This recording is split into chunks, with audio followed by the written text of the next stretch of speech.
Saraswatim Vyasam Tato Jayamudirayet. We're reading from Srimad Bhagavatam, 10th Canto, chapter 71. The Lord travels to Indraprastha, text 11. Shri Shuka Uvacha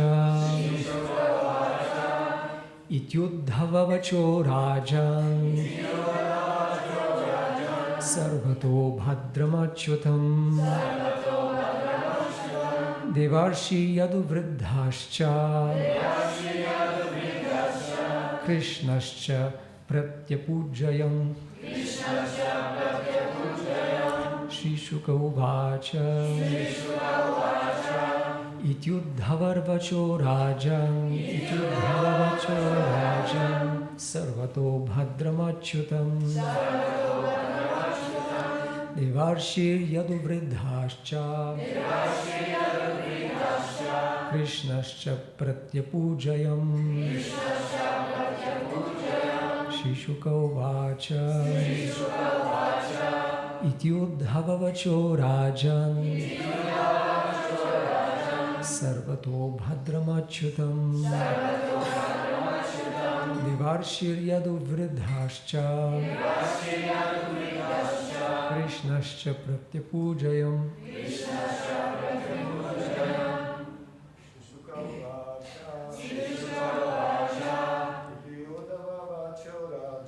Ityuddhavacho Rajan Sarvato Bhadramachyutam Devarshiyadu Vriddhascha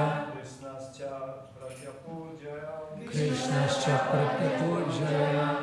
Shri Shuka Uvacha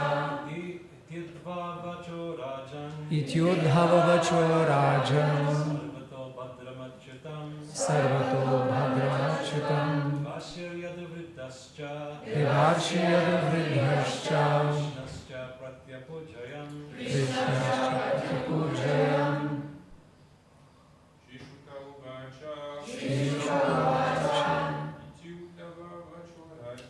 Ityuddhavavacho Rajan Sarvato Bhadramachyutam Devarshiyadu Vriddhascha Krishnascha Pratyapujayam. Shri Shuka Uvacha Ityuddhavacho Rajan Sarvato Bhadramachyutam Devarshiyadu Vriddhascha Krishnascha Pratyapujayam. Shri Shuka Uvacha Ityuddhavacho Rajan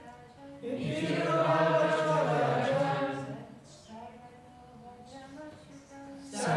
Bhadramachyutam Devarshiyadu Vriddhascha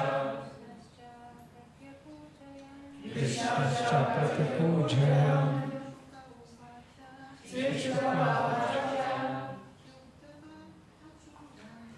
Ityuddhavavacho Rajan Sarvato Bhadramachyutam Devarshiyadu Vriddhascha Krishnascha Pratyapujayam. Shri Shuka Uvacha. Shukadev Goswami said, Iti, thus stated, Uddhava Vacha, the words of Uddhava, Rajan, O King Parikshit, Sarvata, in all ways, Bhadram, auspicious, Achyutam, infallible, Devarshi, the sage of the demigods Narada, Yadu Vriddha, the Yadu elders, Cha, and Krishna, Lord Krishna, cha, and also, pratyapujayam, praised it in response. Translation. Shukadev Goswami said, O King, Devarshi Narada, the Yadu elders, and Lord Krishna all welcome Uddhava's proposal, which was entirely auspicious and infallible. Shivashidhara Swami explains that the term Achyutam indicates that Uddhava's proposal was fortified by logical reasoning. Furthermore, Shukadev Goswami specifically indicates by the term Yadu Vridha that it was the senior members, not the junior ones, who welcomed the proposal. Young princes such as Aniruddha did not like Uddhava's proposal, since they were eager to fight Jarasadhana army immediately. Om Jnana Timirandhasya Jnananjana Shalakaya Chakshuram Militam Yena Tasmai Shri Gurave Namaha Shri Chaitanya Manobhishtam Sthapitam Yena Bhutale Swayam Rupa Kadam Mahendra Swapadantikam He Krishna Karuna Sindhu Dinabangyo Jagatpate Gopesha Gopika Kanta Radha Kanta Namostute Tapta Kanchana Gaurangi Radhe Vrindavaneshwari Vrishabhanu Sute Devi Pranamami Hari Priye Vanchakalpatarubhyascha Kripa Sindhu Bhevacha Patitanam Pavanebhyo Vaishnavebhyo Namo Namaha Jai Shri Krishna Chaitanya Prabhu Nityananda Shri Advaita Gadadhar Shivasadi Gaura Bhakta Vrinda Hare Krishna, Krishna Krishna, Hare Hare, Hare Rama, Rama Rama, Hare Hare. Mukam karoti vachalam pangam mangaiti grimnat kripata mahamande Shri Gurum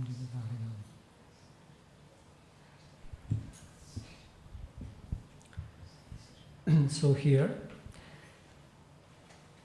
we learn that Uddhava's proposal in response to Krishna's request to give advice was welcomed by the elders and Krishna himself. So why was Uddhava asked to give advice? What's the context?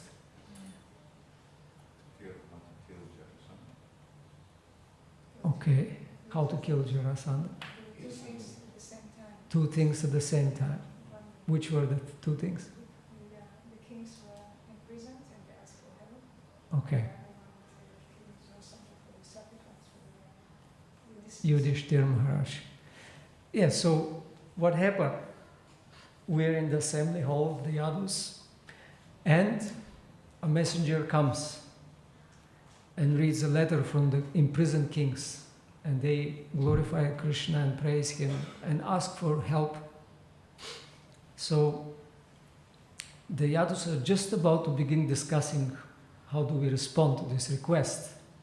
And Narada comes and tells the assembly, the best is if you go, he advises Lord Krishna, if you go to Indraprastha and be present for Yudhishthira's Rajasuya sacrifice. He plans to do that. And he's very eager that you're there, and also all the great demigods and sages, they're also very eager to come to this Rajasuya sacrifice because you will be there. And they are very eager to see you. So this is Narada's proposal, but then the young Yadus, they're very eager for fight, and they're somehow not very happy about this, because it will mean delay. And Krishna, sensing the difference of opinion, he turns to Uddhava and says, now you are our eyes, and you always give auspicious advice. Please tell us what to do.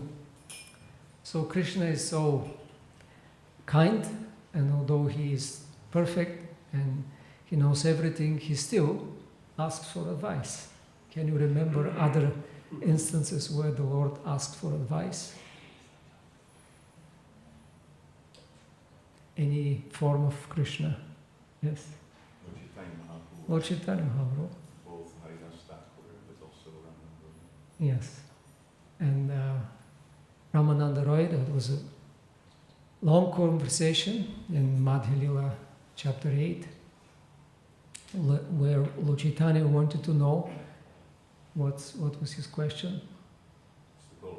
What's the goal of life and how to attain it? And it's interesting, he already gave answer to this question long time before the meeting with Ramananda Rai. And if you remember, that was in the meeting when he was still a householder and he went to teach in East Bangladesh, now East Bengal. And he met one very learned Brahmana who asked him the same question. What is the goal of life and how to attain it? You remember who was that? Tapana Mishra. He was a very learned Brahmana, but he said, from too much learning, I'm confused. I read so many books and there's so much advice, so many instructions, so many arthas are given, so many goals to pursue, and my head is spinning. I want to know, can you just tell me in simple words, what is the goal of life? Lord Chaitanya gave really simple answer. Chant Hare Krishna. The goal of life is to chant, and the way to attain it, the means to attain it is to chant. So yes, love of Godhead. And that was also the conclusion of Ramananda Rai, but before he came to that conclusion, he offered different other goals on the way. So the Lord is very eager to hear from his devotees, and that's his kindness, and that's the way of exchanging love. Although he is the Lord, he likes to take a subordinate position, and he enjoys it more than being the Lord himself. That's why the pastimes in Vrindavana are madhurya. They're very sweet, because Krishna takes the role of a dependent in relation to his parents and the older gopis and gopas. And he also asks them for advice. He also gives them advice sometimes. And that makes the relationship very sweet.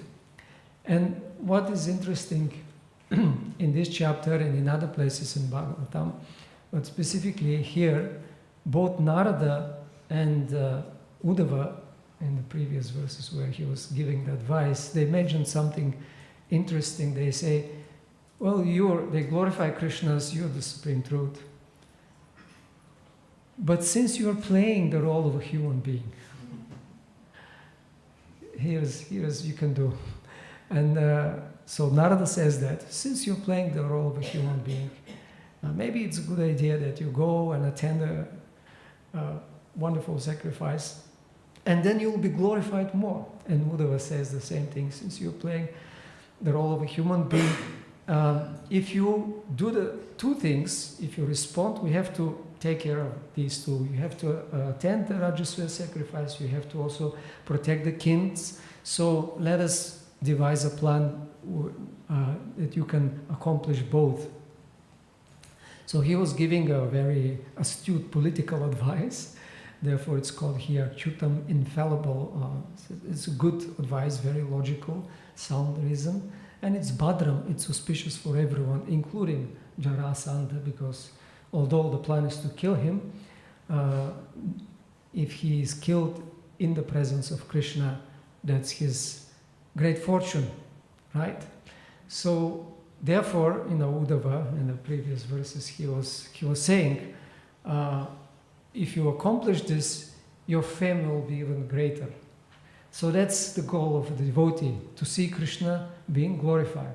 Devotee never expects or wishes glorification for oneself. Always wants to hear about Krishna and hear how Krishna is being glorified. And Uddhava gives a few examples how the wives of these kings are singing the glories of you who killed Jarasandha. So why they will sing about something which did not happen. Usually, it's a song about something already happened, and then you remember it by singing, like Mother Yashoda. It's said that whenever she was doing anything, her household duties, she was composing songs of Krishna about his activities. And everyone is poet in Goloka Vrindavan. They're all composing songs, like also the boys, when they enter in the forest, is described how they start spontaneous kirtan. This is the real kirtan there. It's described a few components required for a kirtan to be pleasing to Krishna. So one is very spontaneous, and it's appropriate for the occasion. So depending on the time of the day and the mood and everything, they start composing songs about Krishna's activities or his beauty and his qualities. And it's very sweet, and it's born out of their dense affection, their love for Krishna. And it's shana, it's very melodious and soft. So everyone is composing song about Krishna's activities and description of his beauty, etc. But here the ladies are singing of something which did not happen. And specifically they are singing to their children. Don't worry, your fathers will be saved. Krishna will save them. Why? Because the sages who were omniscient like Narada and others, they informed the queens, don't worry, your husbands will be saved by Krishna. And they trust the sages, yes, if you say so. So they have trust, and they are very peaceful now. They're just waiting for the time to come. And so Uddhava mentions these queens who are singing the glories of Krishna, how he will kill the demon. And who else he mentions also? Who? The gopis. Okay. And what are they singing? You remember? They were singing how Krishna will free them from Shaktasura, Shankasura. What was it?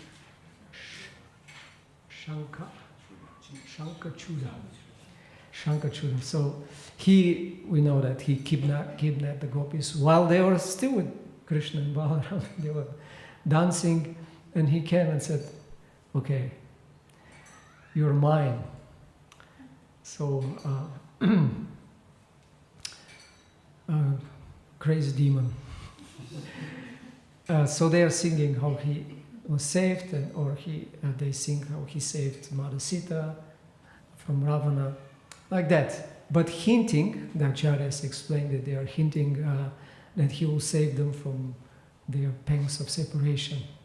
And they explained that Uddhava spontaneously remembered the gopis because he was very anxious about their state of being. So he was telling Krishna, remember also them. While doing your other duties, they are suffering from separation. So, yes, Krishna likes to hear devotees' advice. And it's interesting that when Uddhava spoke, now we hear that everybody confirms, especially the elders and Narada, and this is the best plan. And the younger yadus are not so happy because it will be delay. And as we will hear, when they go to Indraprastha, it will take months. Because Krishna goes with the queens, and then they will spend months. And literally, it says that he will just go walk here and there, Krishna, just chill out with Arjuna and go with chariots and spend nice time. And then, let's kill Jarasandha at one point. But it was months after. So, therefore, the Yadus, they are eager for fight because they are so powerful. Too powerful, actually.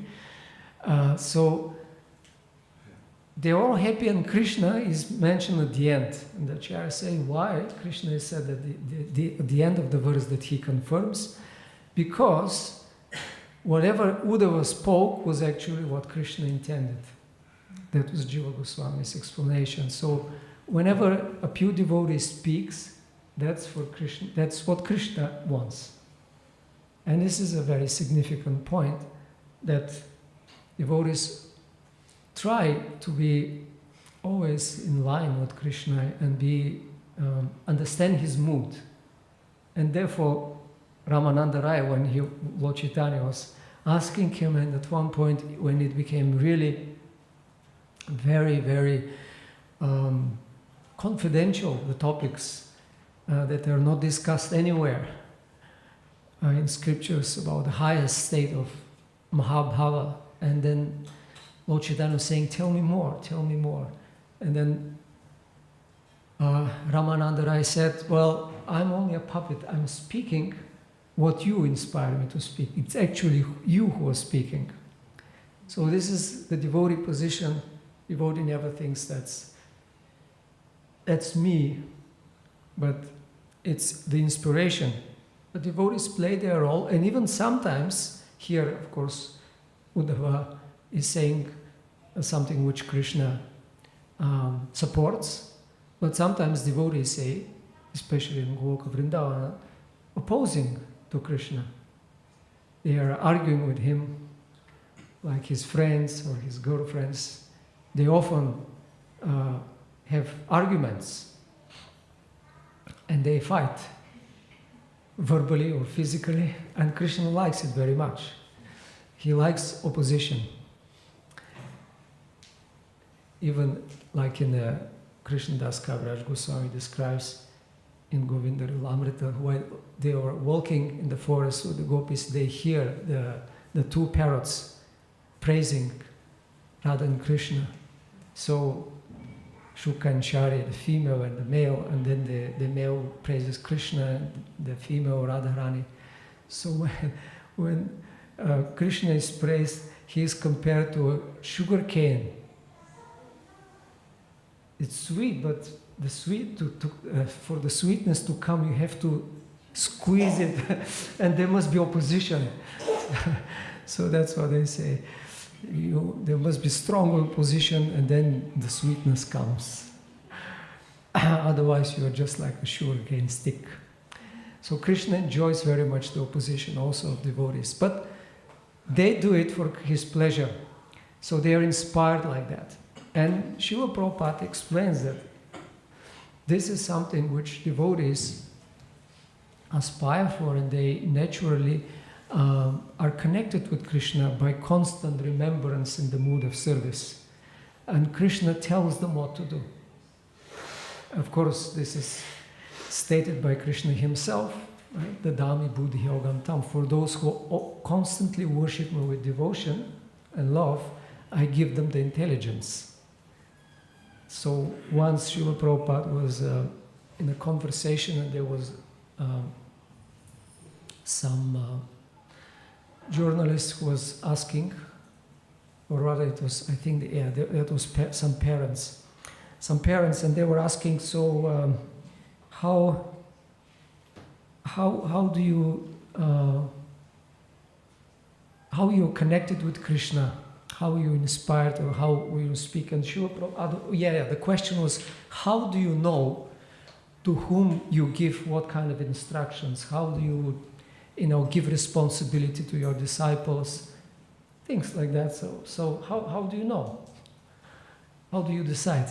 It was an interesting question, how you make your decision, basically. And it was a managerial question. You're looking for someone? Okay. And Srila Prabhupada says, Krishna tells me. And then you were like, wow, okay.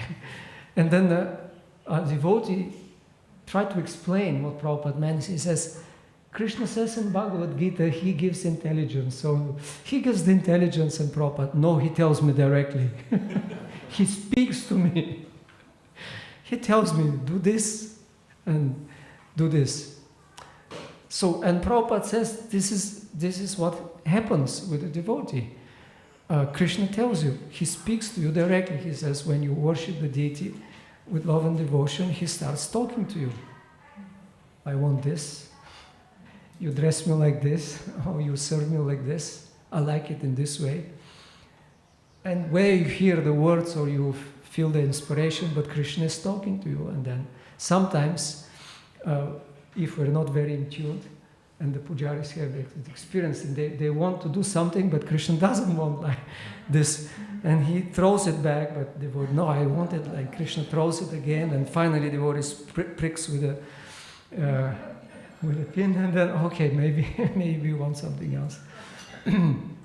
So, yeah, Krishna speaks to the devotee directly and by inspiration, and this is what is expected. Prabhupada says, you will one day see Krishna directly. We just have to be patient and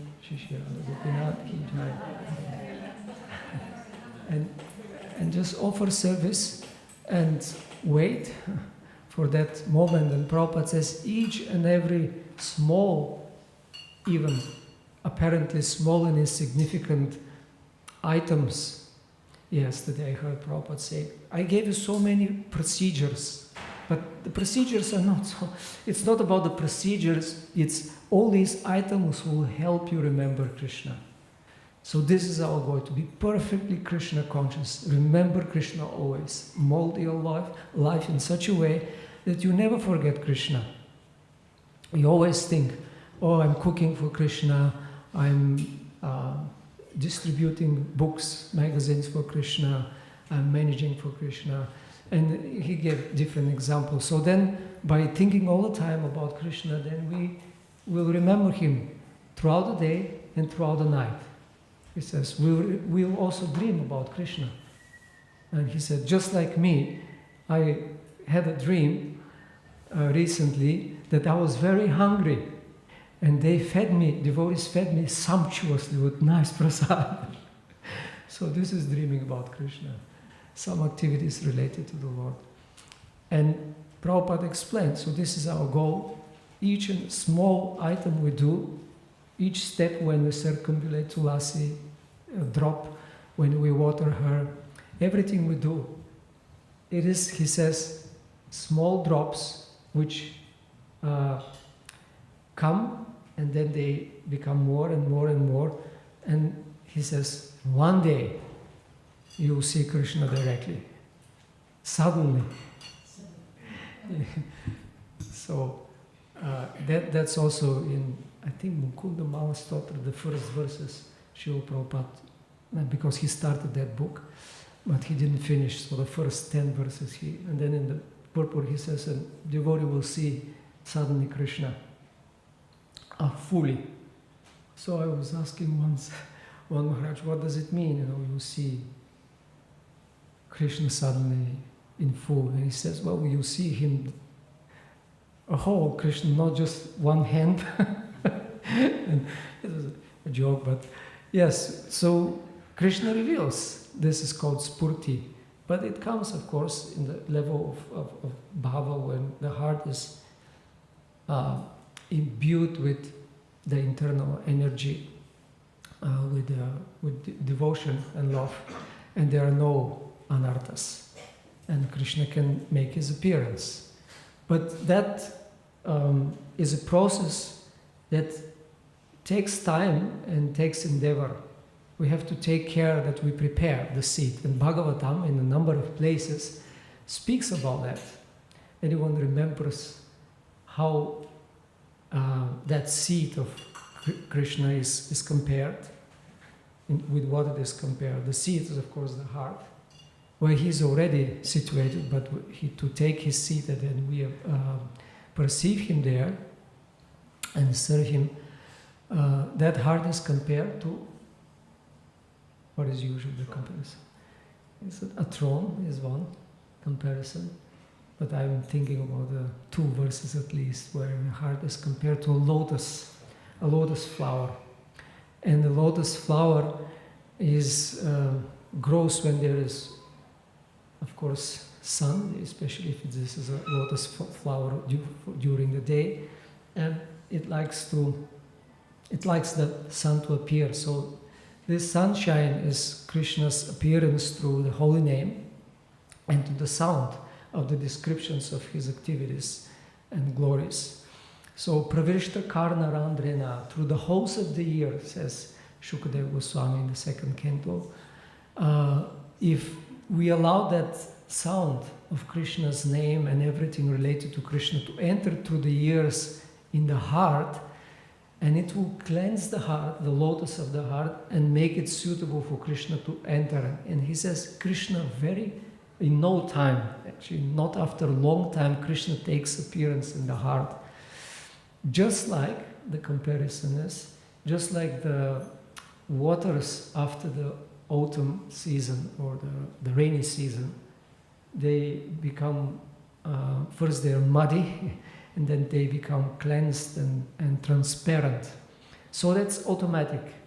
When the rains come, it's known that the waters will become transparent. So if we just allow the transcendental vibration to enter through our ears, our heart will become a very suitable place very quickly, so that Krishna will take his appearance.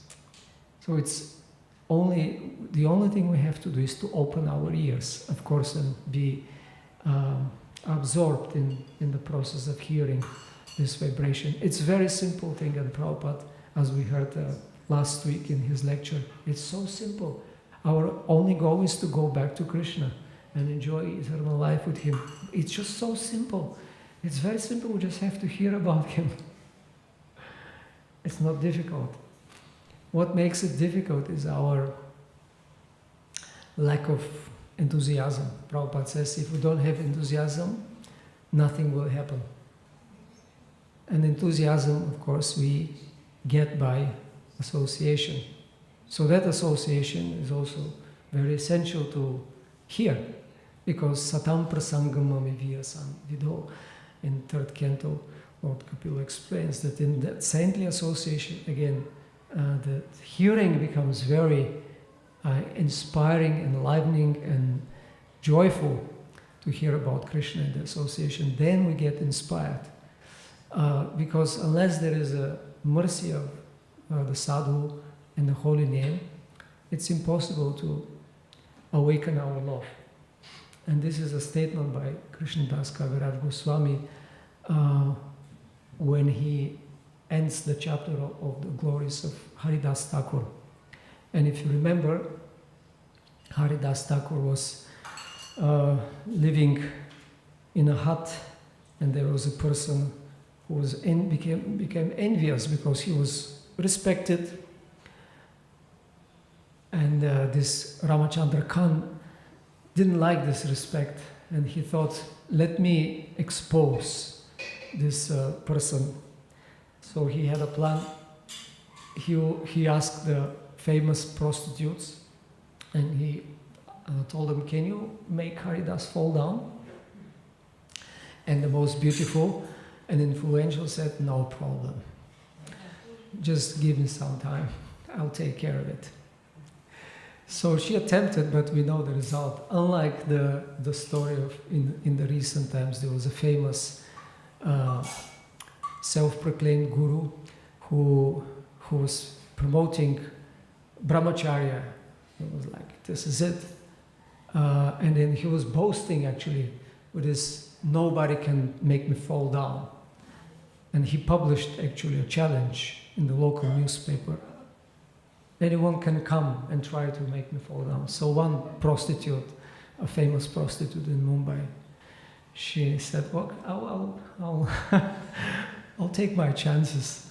So she didn't need to wait 3 nights, just the first night, that was it. And he came up next day with an article, Liberation Through Sex.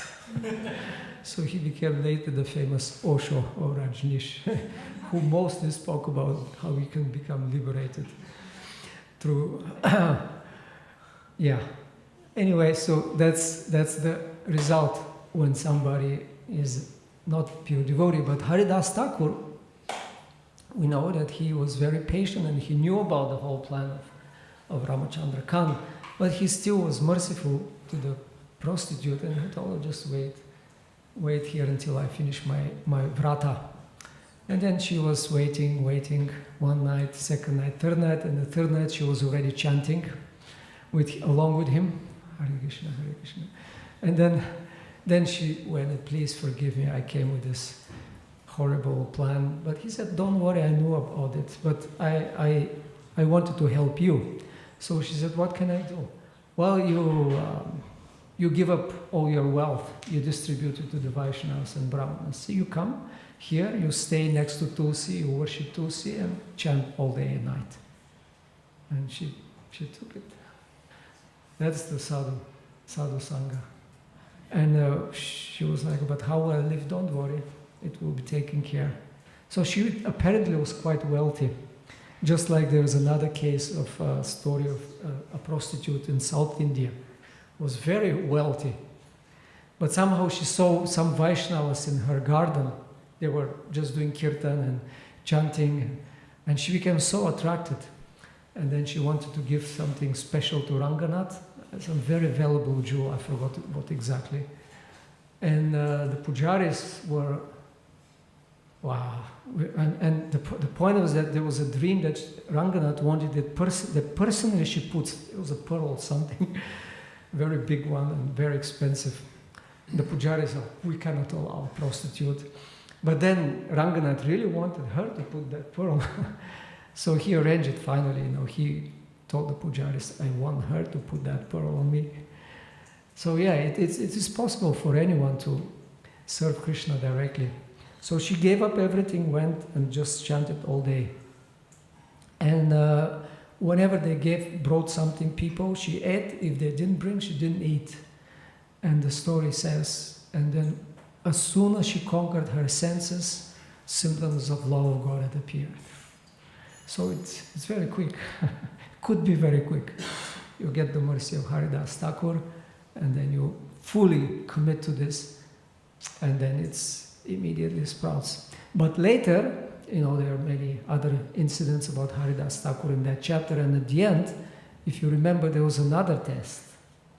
When he went and to close to Advaita Acharya's place, he arranged for him a cave.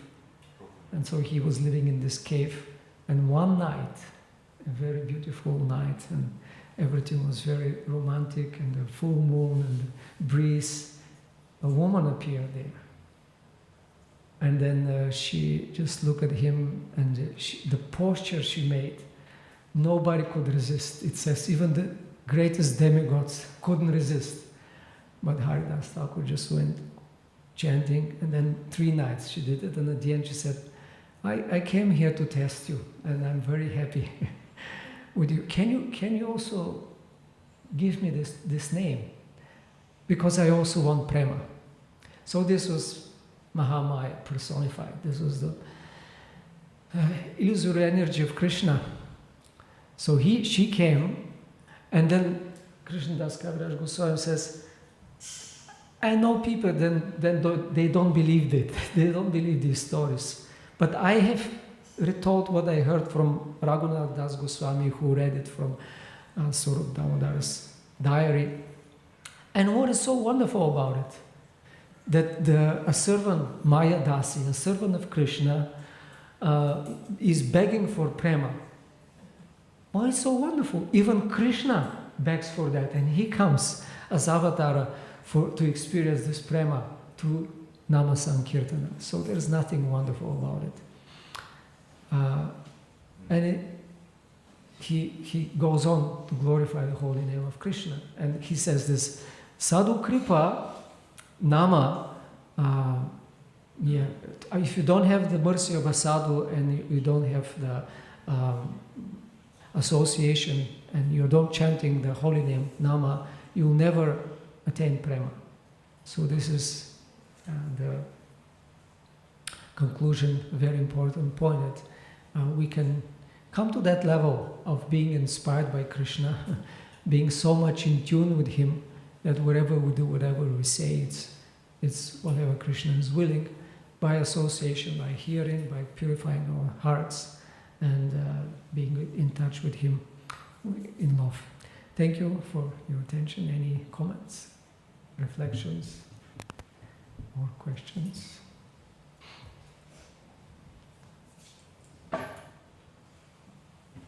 Yes, Prabhu.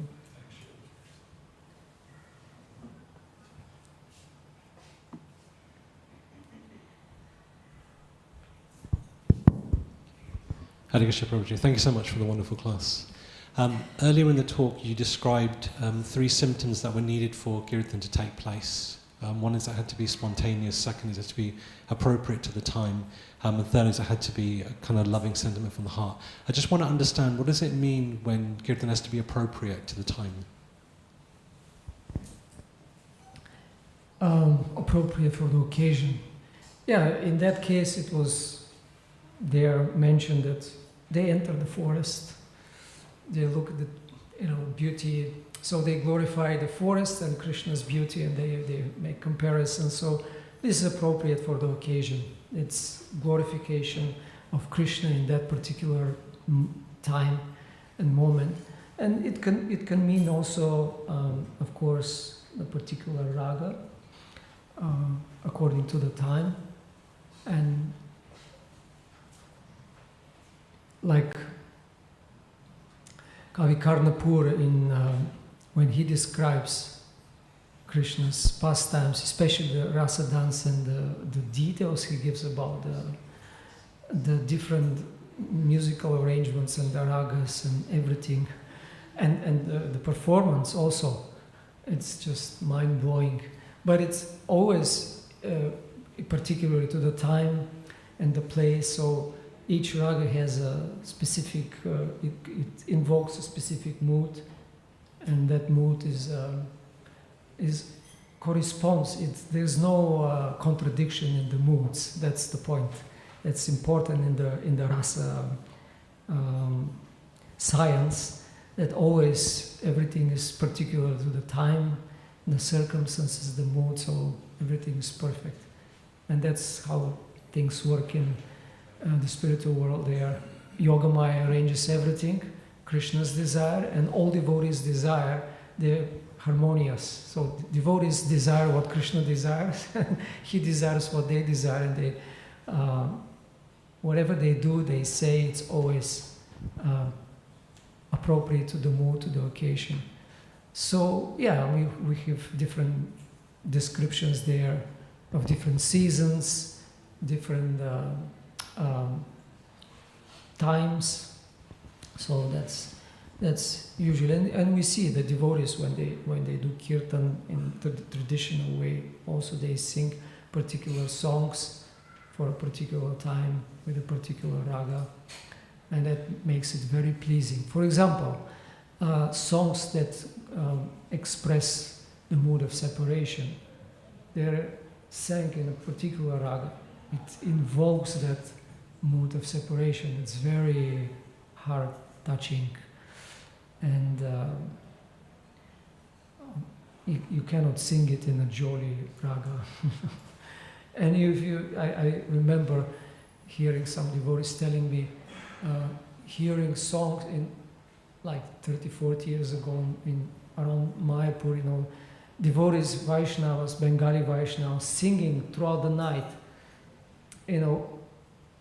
songs about Lord Chaitanya taking sannyas and leaving. So that's a very painful for all the devotees, and now because Mother Shachi, she is described as being frozen. When he left, she was just frozen, and she fasted for 10 days. She just didn't take any water, any food. She was just sitting like the world stopped until they make Lord Chaitanya come. And then Advaita Acharya begged her to break the fast and cook, because he's coming to see you. So yes, this is what I understand from this, appropriate for the occasion. So the songs which describe this, they are really in that particular mood. Yes? Just maybe a practical example of it, something that Shyamananda Prabhu was highlighting. That, for example, when we sing Tulsi Puja, we sing everything slow, Moreya Bilas, Tilas, Kunje Diova. All the lines we sing slowly, and then we come at Dina Krishna Dasekoi. We express our fallen nature, and then suddenly Dina Krishna Dasiko, we sing it very joyfully, which is not appropriate because now it's like really we feel so low and fallen. So we should be careful that when we sing a certain line that we also adopt the mood of what we are singing. Otherwise you get a bit rasabas. Yes. I know about his poem. Why you double speed with the last word? But yes, this is well, you might. There's no explanation. I don't know why. Actually, it became a tradition. Just like became a tradition to sing Adikoro, like kind of sounding Bengali, but it's Adikar. So it's good to know the meaning, and if we know the meaning at least a little bit, then we will not make such mistakes. So Adikar means we're asking for the privilege or the qualification, Adikara, to become servants and followers of the gopis, assistants, like that. So you might say, just an interpretation, well, after begging for that and feeling very enlivened that, yes, we've been given that privilege, and then, Dina Krishna Dasiko, even I'm fallen, you still by your mercy, I can become. Yes, to swim in the. Yeah, the point was Dina Krishna saying, I'm your fallen servant. So I'm your fallen servant. Anyway, these are subtle points, but it's good, yeah, to remember this. But at least it's more important actually to remember what we mean by singing. I have also a question, if I may. So Narada Muni was there in the assembly while Krishna asked Uddhava to speak. How are the dynamics there? Because usually Narada Muni is seen as spiritual master of the whole universe. Yes. So he already made the point, should go to Indra Prastha for the Rajasuya sacrifice, and then Krishna turns to Uddhava, who is, I don't know, what is the caliber of Uddhava's position? He was advisor. That was, in many occasions before, they all knew that Uddhava is really he is the disciple of Brihaspati. He knows the vast knowledge, but also he was very good at advice. So that was his position. That was within the etiquette. But as you say, it sounds like, well, Narada comes and everybody bows down. But even more surprising is the beginning of Bhagavatam, when before Shukadeva Goswami comes, but Parikshit sits, and then all the sages come. Vyasadeva comes, Narada comes, and all the great, just whoever you can think of, all the greatest sages, and then they sit, and then they are about to speak, and suddenly a boy comes, and everybody stands up and welcomes him, and he sits down, and nothing is mentioned in Bhagavatam. He just comes in, everybody greets him, he sits down and starts answering the question. It's like, why not? His father is there, Narada is there, and all the elders, and he comes and everybody, okay. So there is something in the spiritual dynamics in terms of, everybody just knows it. Okay, now this person should speak somehow. There is, I don't have other explanation. No, that's Lord's desire. Yes. Yeah, that's what is described, because his effulgence, and not only he comes, but he comes with a group of what's described of foolish children and girls who are just his entourage walking along with him. So they come and along with him, and suddenly they see all these great sages. They're very serious and offer obeisance. So they okay. So they just go away. Yeah, but others, Narada is described here when he came. His matted locks like golden, and he's effulgent and brilliant. That's also there. It wasn't only Shukadeva who had these features. Yes. Was there a bit of familiarity because Narada visited a few times, right? Dwarka, and so maybe because the Dwarka Vasis were discussing an alternative strategy, and Narada proposes a different strategy, and it seems like unsettled. Maybe there's familiarity between them and Narada because Narada comes kind of frequently. I'm thinking of Aniruddha, the news of what's happened, or he comes visits Dwarka, and so maybe they're like, and then Krishna settles it through Uddhava. I don't know. This is my understanding. It could be, of course. We know about this familiarity already. Some were going there, and that they did that with Narada. Right.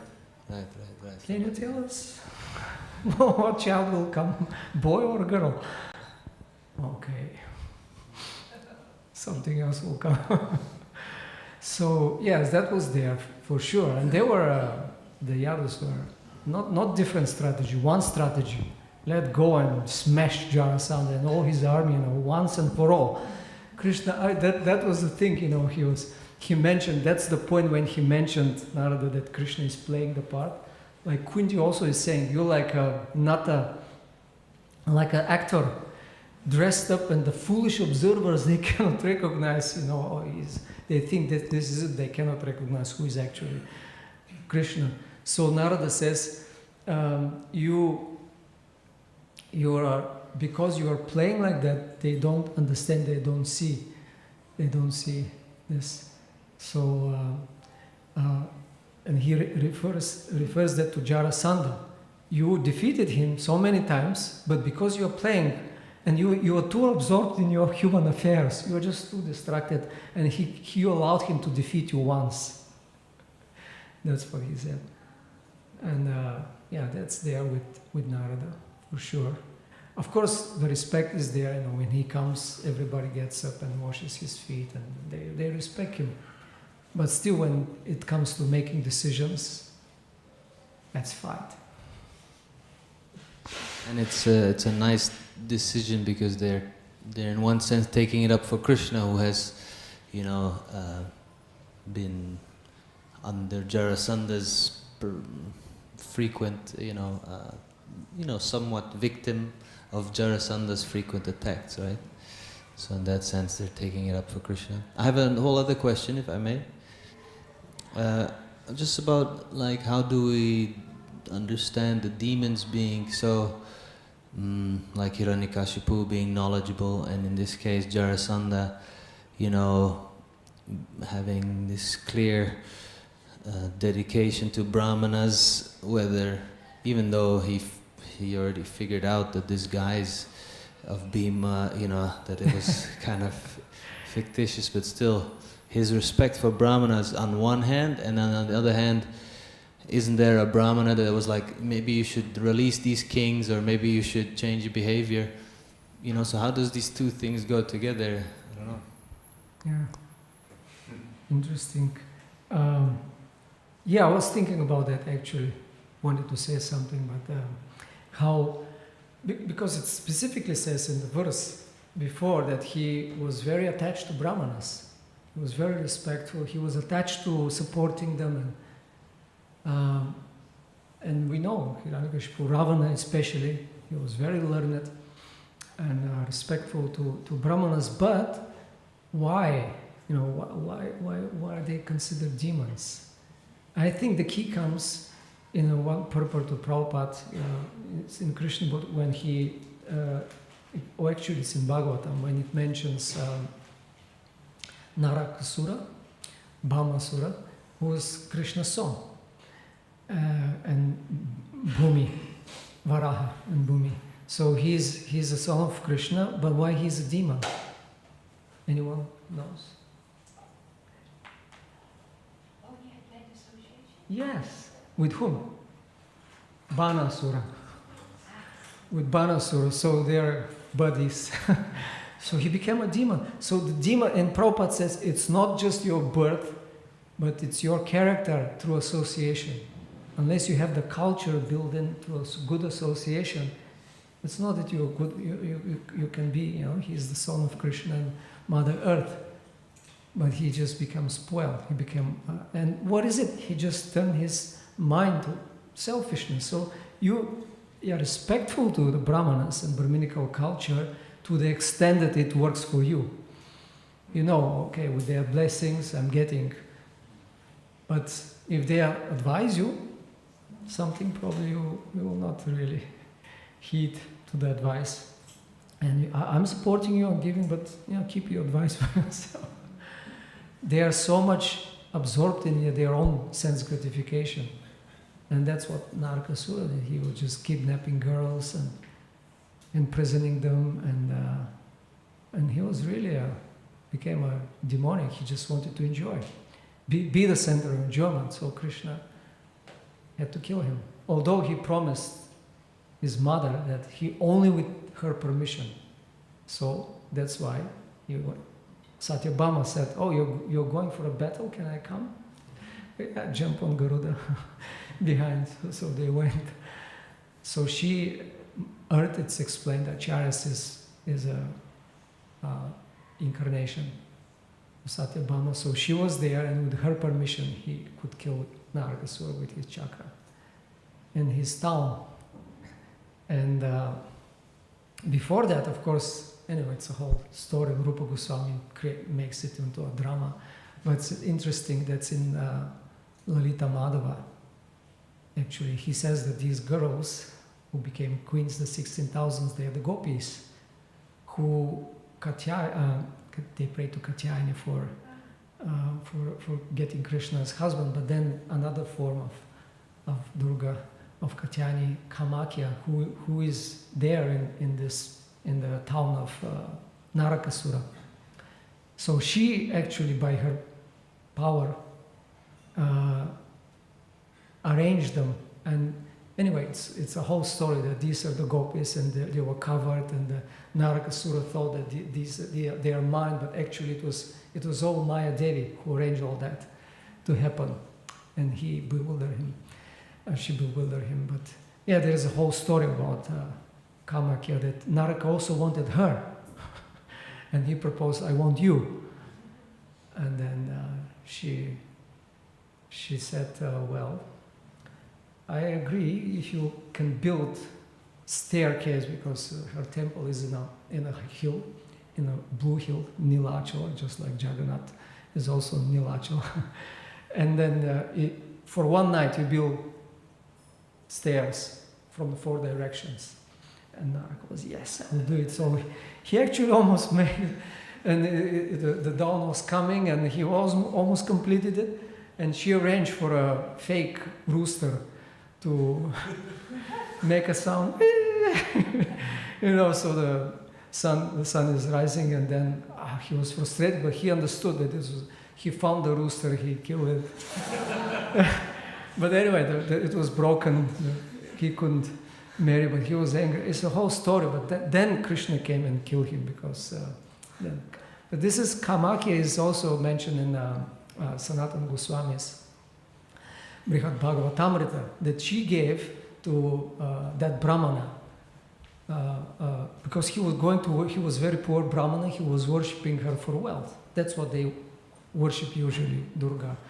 Some wealth or Shri or beauty. Even Shukadeva Goswami says, if you want Shri, you worship Maya. And Shri means beauty and opulence. So, and he was begging, worshipping her really nicely. Give me wealth. And she appeared to him and gave him Gopal mantra. You chant this mantra, you do it like this and this and this and this. She initiated him. So she started chanting the Gopal mantra, but didn't know anything. Who is his Ishtadev? And then he thought, maybe it was just a dream. Then she appeared again. You have to do it. So he chanted, and he traveled to, what was the name? Prayag. And then he had another dream with Shiva and Parvati. Together they said, you have to chant this mantra and go to Vrindavan and you'll get instruction. So anyway, meantime, Srimati Radharani told Gop Kumara, who was in the spiritual world, she told him, there is one devotee of mine down there. I gave him this mantra. Can you go and give him some details how to do it? So that story in Brihad Bhagavatam is there. So it's all connected. We just have to follow our acharyas, and we'll go there. Thank you very much. Shri Prabhupada ki jai.